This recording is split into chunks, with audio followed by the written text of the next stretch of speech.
so long since I felt your skin. It's been so long since I listened in to one of your shells and the song of your sea. Princess of the ocean, won't you come with me? Take my hand and come with me, darling, down to the shoreline. Take my hand and come with me, darling, down to the shoreline. Take my hand and come with me, darling, down to the shoreline. Hello and welcome to the Nature Garden Podcast with me, Carl Steinson, and the Weekending team. Come along with us as we take a bonny wee wander along nature paths, shorelines, riverbanks, through woods and wetlands, parks and gardens, and it's a chance to hear some great music and stories. In this episode, Easter gardening without the full-on lockdown. Oh yes, and it seems that many of us are up with the larks. Tom Pattinson is getting set to enjoy the garden and the bursting buds and blossom this bank holiday. We go Fulmar spotting and beach cleaning with Steve Lowe. Some are little, some are tawny, but whatever their size or colour, we adore and revere owls, the magical birds of the night. We'll join Tom Cadwallender on a flight with Hedwig and Co. Plus some top tips for the garden from Tom P. All coming up on the Nature Garden Podcast.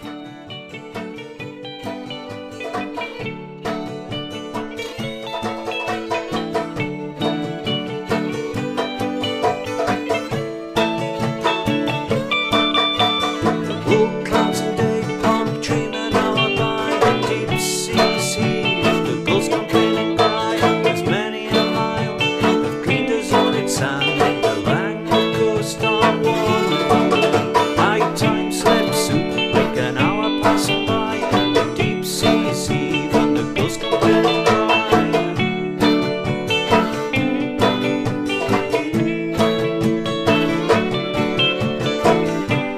Ghana, won't you come with me, darling, down to the shoreline? Take my hand and come with me, darling, down to the shoreline. Take my hand and come with me, darling, down to the shoreline.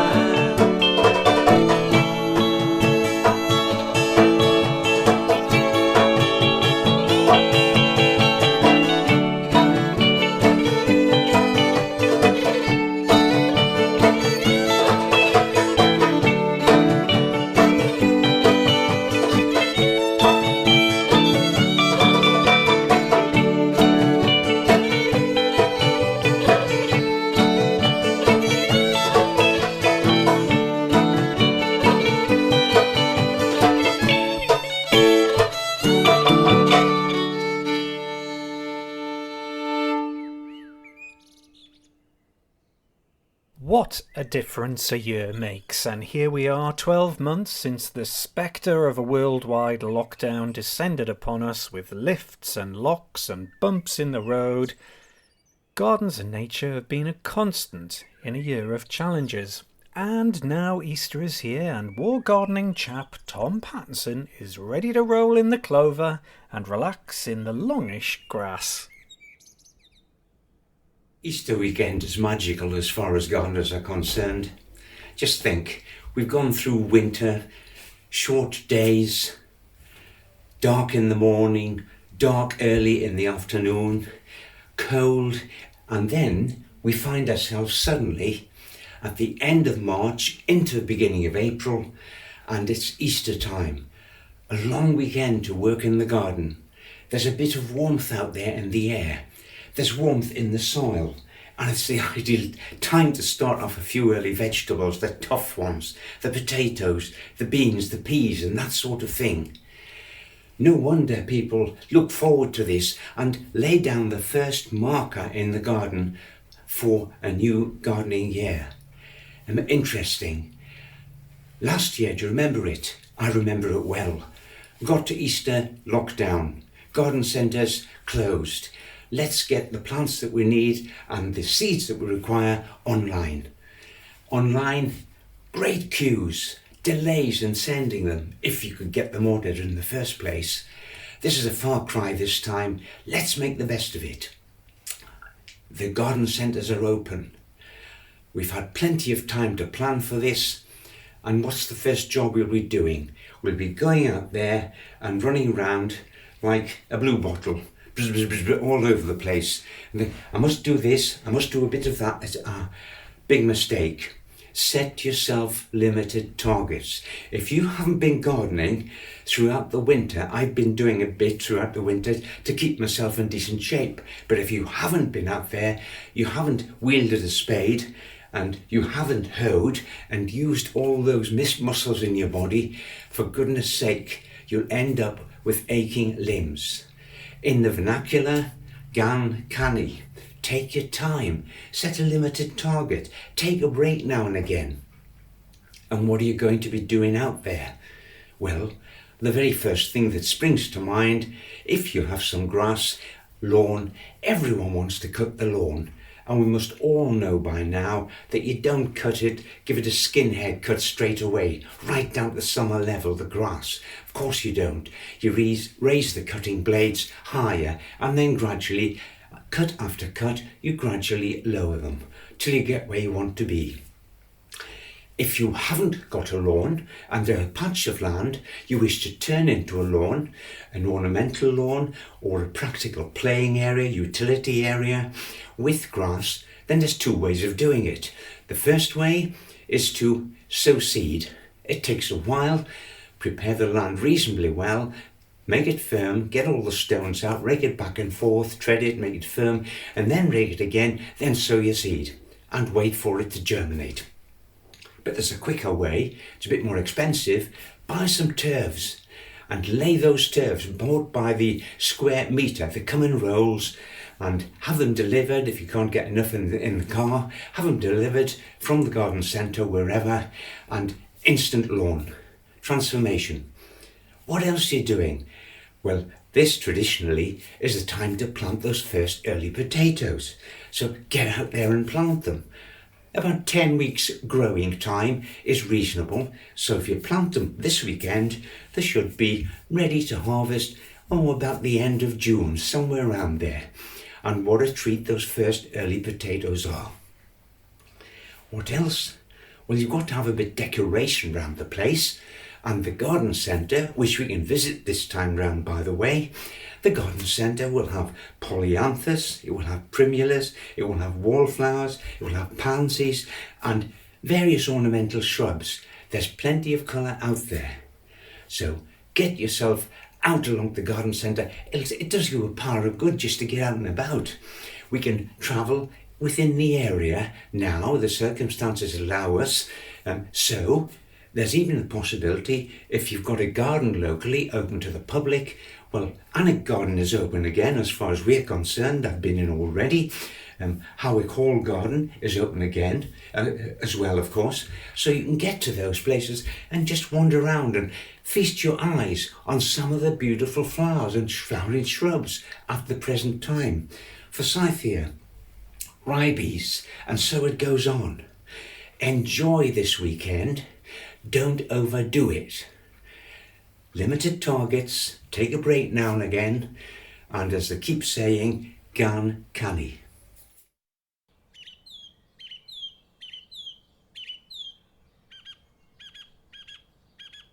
Owls are one of our most written about and cinematic birds. From Harry Potter to Winnie the Pooh, we love owls, and so too does Tom Cadwallender from the British Trust for Ornithology. When dusk starts to fall and night is approaching, lots of birds will be kind of looking for an overnight roost, either in trees or bushes or kind of just on the foreshore if you're a wading bird. Sometimes in the lee of a house or a building or something like that. But there is a group of birds which are they come into their own when it comes to the dark. And that's the owl species. Owls are kind of really quite an interesting gang. They've kind of lived alongside man for eons, of course. And some of them have developed quite a bit of folklore around them. And we'll hopefully explore a little bit about that in a minute. But there are 5 species which are found in the UK. There's the barn owl, tawny owl, little owl, long-eared owl, and short-eared owl. And, they hunt in quite a quiet and surreptitious way, and they'll do it in almost total darkness, apart from the short-eared owl, that is. And they've all got a kind of incredibly acute hearing, an absolutely exquisite sight, because they are hunting in the dark. A few exceptions, of course. And their flight is silent. They have this wonderfully soft feathers. And all of those species, they've got so soft feathers. And on the edges, they're a little bit raggedy. But that allows the air to travel through and without any resistance, so that they are quite silent and kind of quite lethal killers, basically. And they're absolutely amazing because of that. They've really evolved in a particular way. But generally speaking, owls historically have had quite a bad reputation. They've been quite mysterious, and they're quite evil, and the evil eye and all of that sort of business. But that's kind of a long, long time ago, although some modern cultures in Africa, for example, still have this whole issue. But generally speaking now, we think of owls having a kind of a benign wisdom about them. And it's quite funny how we all think about the wise old owl. Yes, that's a great one that we all think about. But they're familiar to us. There's no two ways about that. They're living almost cheek by jowl with humans. And I tell you what, I'm sure everyone will be familiar with the do-it-do-oo call. And that is probably one of the most familiar night calls that we will ever come across. And that's a tawny owl. Tawny owls are brown, and they'll stand about sort of just about foot high. And the feathers are kind of make the bird look bigger than it is. But it's only about a foot high, but they've got quite long wings for the size of the bird, and that enables them to hunt quite nicely. But the tawny owls, they're kind of setting their territories up early part of the year and at the back end of the year as well. But the males and females have slightly different calls, and but it's the males who are going to-it-do, and it's kind of and the female will respond, and that's how they get themselves together. And it's quite interesting how they do that, and it's absolutely fascinating. But another species that we have is a little owl, and we often see little owls sort of either the early hours of dawn or the late hours of dusk. But they are sort of on the fringy times. But the little owl is kind of a species which is becoming less common, if you like. They like to be in hedgerows, for example, and they'll nest in really quite magnificent old trees. But the little owl, as the name suggests, is quite a small owl, and it's only about sort of 6 or 7 inches tall. But it was introduced to the UK by the Romans, believe it or not. So it's not a native species. I suppose it is and it isn't, if you like. Depends where you draw the line. But it was introduced by the Romans.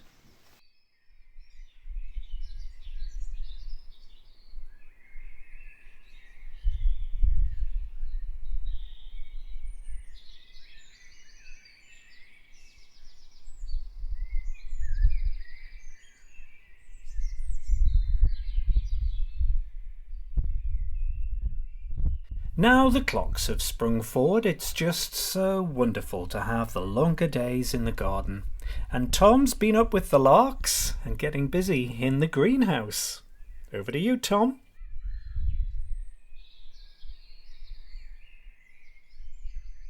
Well, it's 8 o'clock, very still morning, no breeze at all.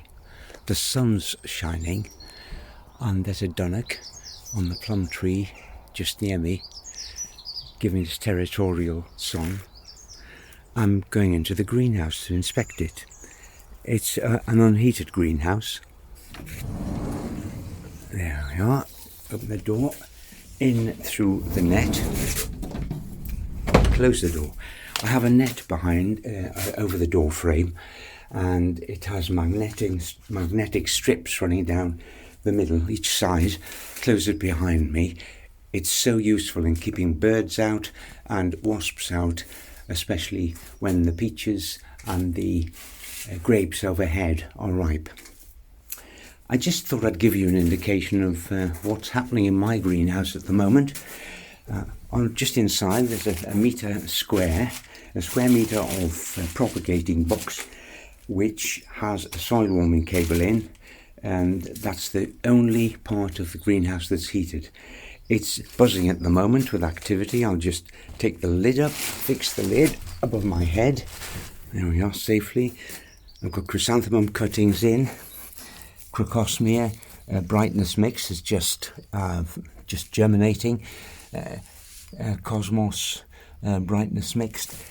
Perpetual spinach is zooming up. Sundance, the sweet corn, is germinating. It's about 2 centimetres tall. I have to get it out now into the main greenhouse. Gardener's delight tomatoes have germinated. I have several small pots of streptocarpus rooted and just coming on there, the growth. And that's about it at the moment. Can't fit much more in. I've been taking stuff out when it's germinated, putting on the benches, etc. As I go along the bench, I have pots with the chrysanthemums in, the old last year's roots, or stools as we call them, of chrysanthemums. They're sending cuttings out. What have we got here? More cosmos. It's a very useful half-hardy annual. It's flowers from end of June until the first frost. Just beautiful mixture of colours. I have Britain's breakfast tomato, and there's another another cosmos sonata dwarf mixed. And then looking at the top, there's some seedlings there. If I take the top off for a moment.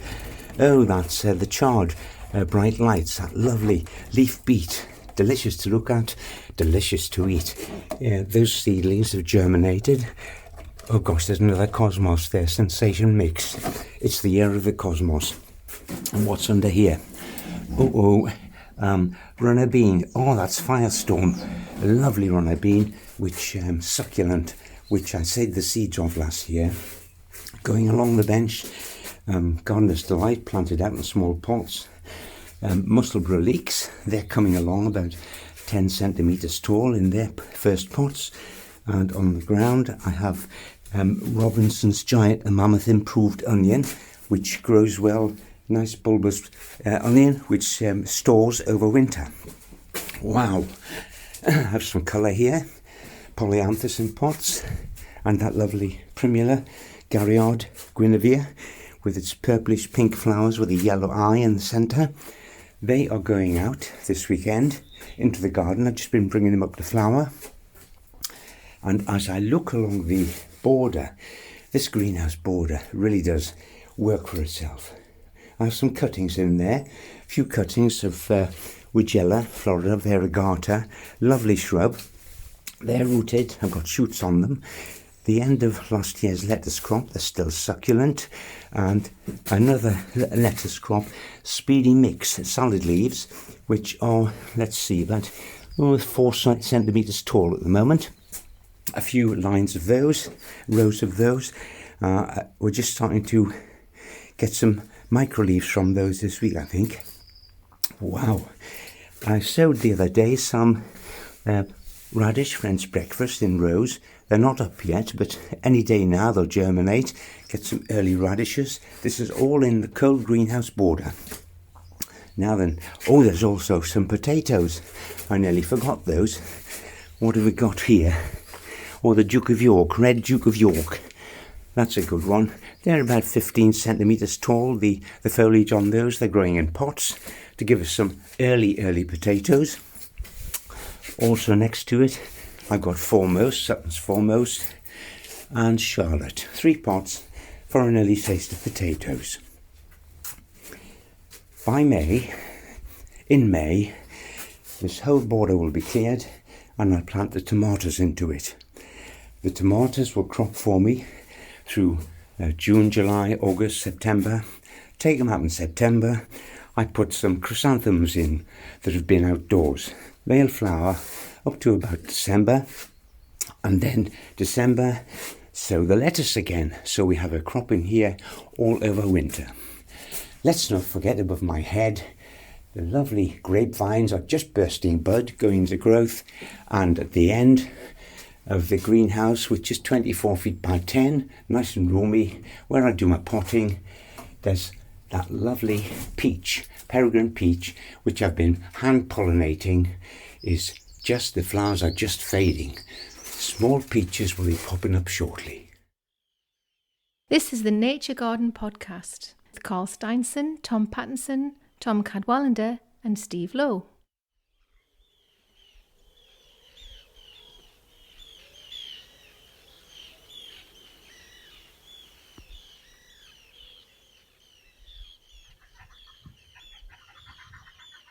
Fulmars at 2 o'clock, dive, dive, dive! Yes, I've had the famous head peck before, and we join a hatless Steve Lowe from the Northumberland Rivers Trust. He's getting quite close to them, while doing his bit to keep Britain tidy on a beach clean.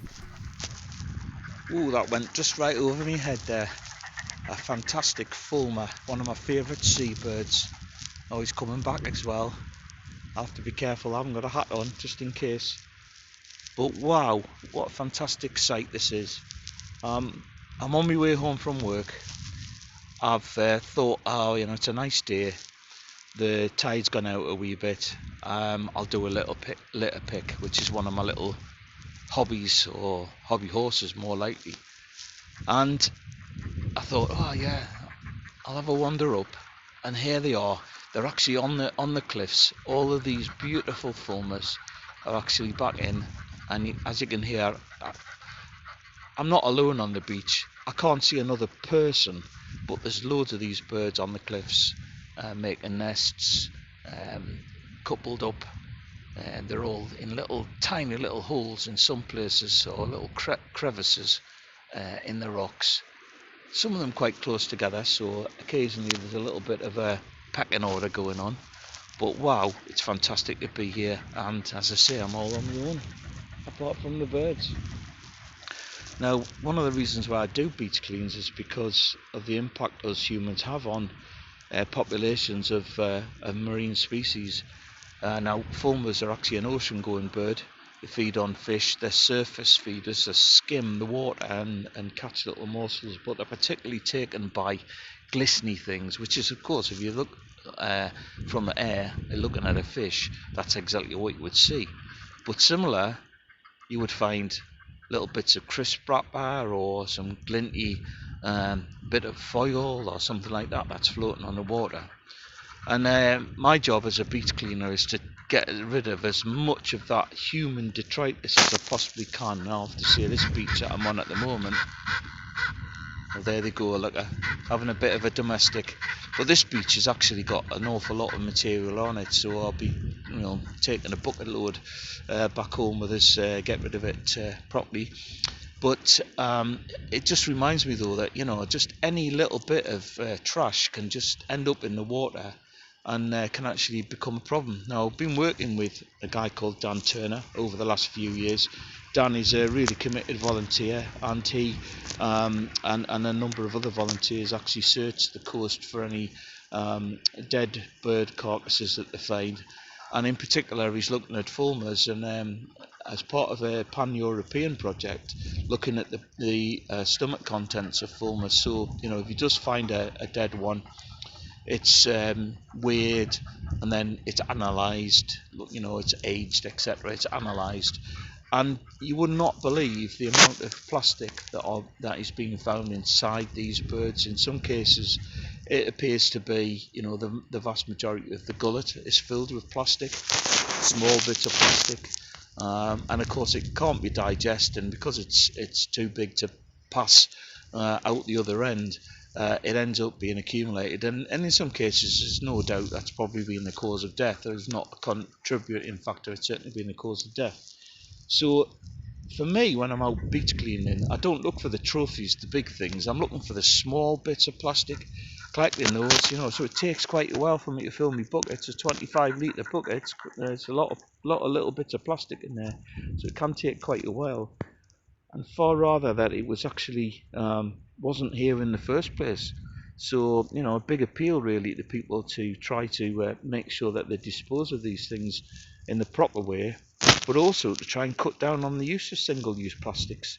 Because one plastic cup, one plastic bottle that goes into the sea ends up breaking up into hundreds and thousands of little pieces, and they'll last forever. These birds aren't going to be here forever. They've got a finite lifespan, but they're a really important part of our coastal marine ecosystem. So I think it's about time we gave them the right chance and made sure that they stay safe and sound. Because, well, I talk about the sound, it speaks for itself really, doesn't it?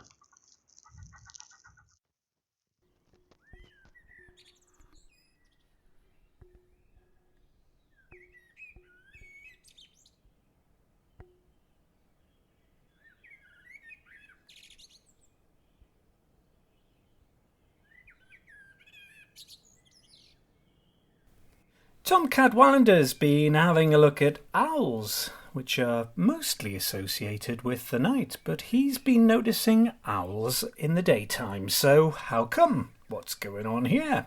Well, let's catch up with Tom for a bit of owlish wisdom.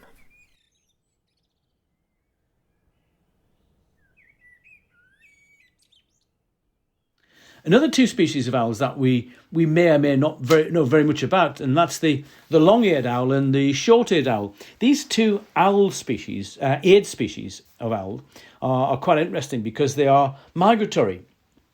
And they will come across and spend their winters in the UK from Northern Europe. Both have got ear tufts, but they're not really ears. The ears are at the side of the face. Like all owls, they've got this kind of facial disc.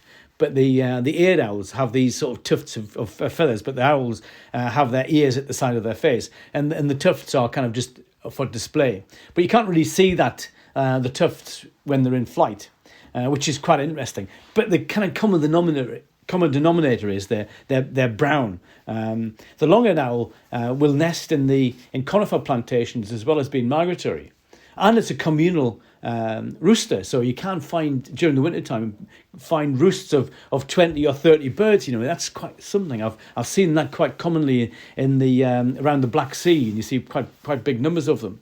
But the short-eared owl will hunt during the day, and that's the only owl we see generally hunting during the day, and they'll nest on the ground in uplands. So we see them quite regularly on kind of heather moors and grasslands, upland grasslands. So it's quite an interesting one. But that kind of brings me to the whole idea of day flying owls, and it's quite uncommon, unusual, away from the short-eared owl. But this last 4 or 5 weeks, we've been seeing barn owls hunting during the day from 9 o'clock in the morning right through the day, up and down the Northumberland coastal strip.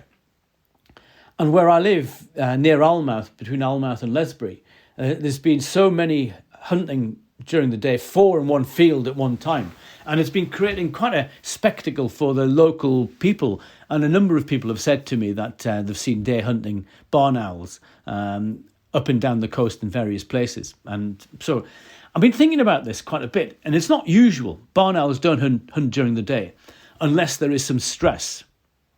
So what I'm thinking is that these birds are under quite a lot of stress that we see hunting during the day. You know, how the stress breaks down, it's kind of, if they've got young, they may need to hunt during the day to feed those extra young. Well, actually, it's too early in the breeding season for that to be the case. The other bit of stress could be of bad weather, but actually the weather's been fairly benign these 4 or 5 past weeks, so I don't think that's the issue as well. And the other bit of stress is relating to food.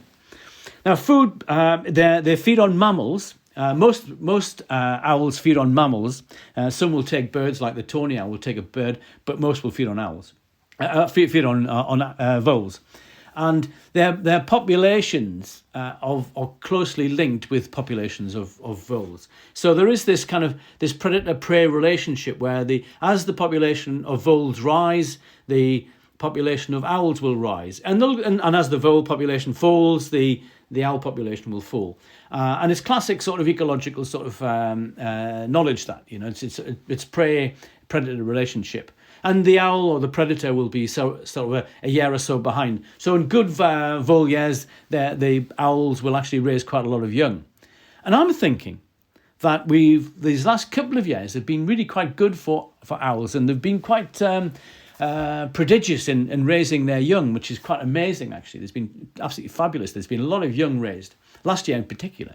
So I'm just wondering if there is kind of the population of voles, actually, small furry mammals, is starting to decline in its normal cyclic way. There's nothing untoward about it. It's just normally that it's kind of how it relates to its food. So the population of voles, mammals, is going down. So there is a reaction. So they're harder to find. So we're seeing the barn owls actually hunting during the day, whereas normally we wouldn't, because they're completely nocturnal, which is absolutely fascinating. We're seeing sort of something in action here. So, and I suspect we'll not really know the answer to this until the end of this breeding season, when the kind of results are back and we know how they've fared. And I suspect there will be some little bit of redress. So the next couple of 3 years, we may well see the owl population decline as the vole population declines. And it will rise again in due course, as I've said, because it's quite cyclic. And this relationship is intrinsic, really. It's kind of classic, and it's there, and it's perfectly natural, and that's how it works. But so I'm thinking, let's just enjoy them while we can, and it's absolutely fantastic to see barn owls, which are the white owls. They're sometimes known as, or they have been known as, the white owls, but the barn owls. But they're great, and let's enjoy them. And people who are not really interested in birds are getting an awful lot out of these barn owls hunting during the day, and it's absolutely fabulous. We should just take it as it is and enjoy it. Brilliant.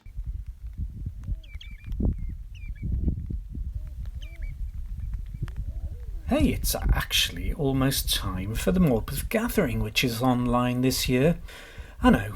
But do check it out for more great Northumbrian music and poetry. That's the Morpeth Gathering. Check him out online. Now, here's a man who likes a bit of a loup, actually. It's Tom Pattinson with some jobs for the week. Here are some of the possibilities for jobs over this long weekend and the coming week, which I'll be getting my teeth into. I have quite a few containers, large, small, different shapes, large pots, tubs, hanging basket, window boxes, that sort of thing, around in the garden, near the house, of course. And I just can't bear to see them empty. They should be doing something, working for the living. And there's plenty of choice out there at the garden centre. Buy young plants, plugs, etc. and get them straight in, transform them at a stroke. What are you going to plant in them? Well, it could be flowers, of course, could be salad crops or vegetables, even fruit bushes or trees. Problem with containers is people tend to fill them up with a very lightweight compost, and it dries out quickly, and you're forever watering them and things collapse. You've really got to be on the ball and keep them well watered. So you can do something about that by bulking up the compost, which is what I do, and it works for me.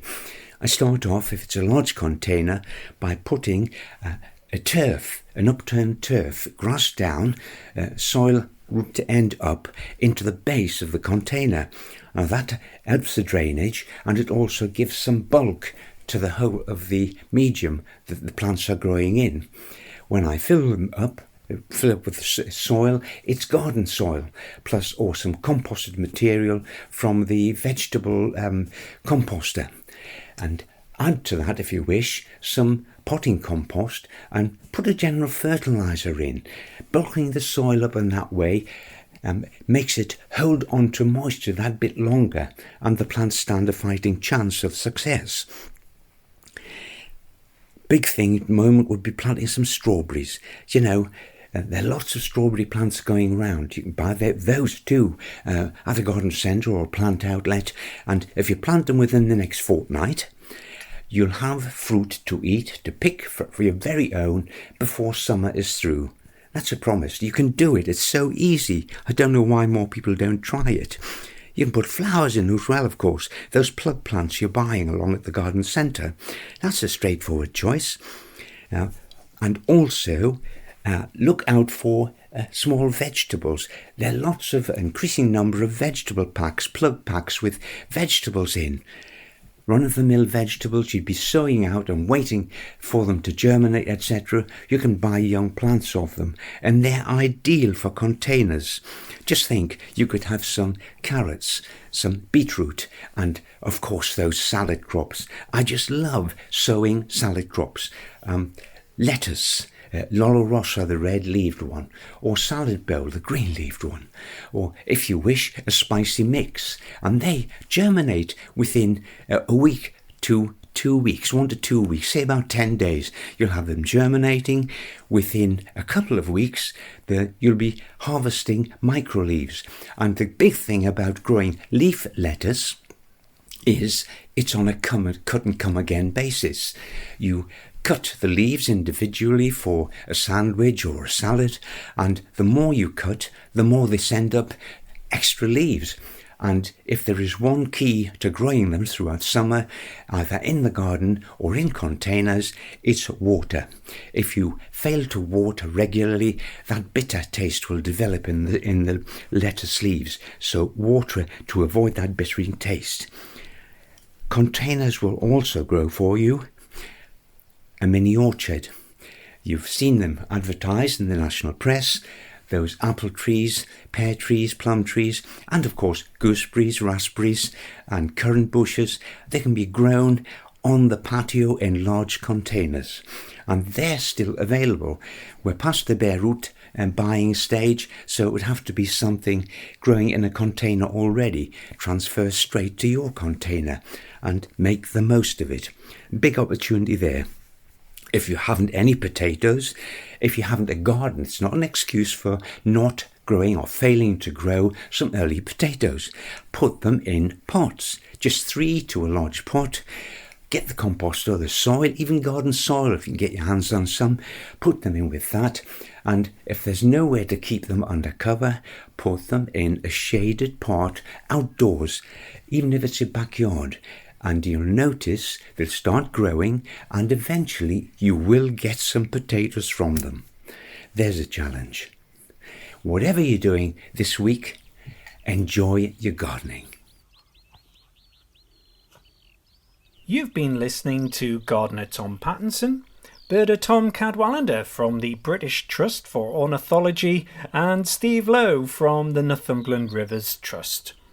I'm Carl Steinson, and do check out our Twitter and Facebook page, The Nature Garden, and we'll be back in a couple of weeks. In the meantime, happy Easter, enjoy your gardening and time outdoors with nature. Bye for now.